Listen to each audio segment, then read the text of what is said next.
नमस्कार मंडळी.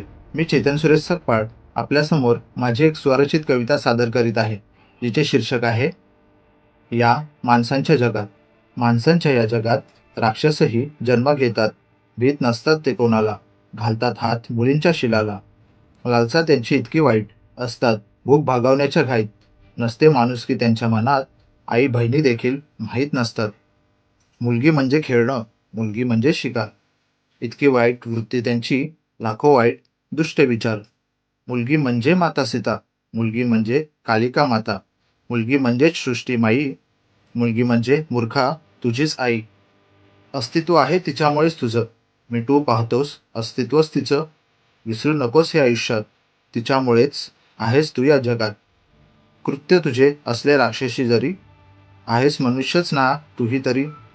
मन बरबटू देऊ नकोस वासनेत, होईल हिशोब तुझाही या दुनियेत. धन्यवाद.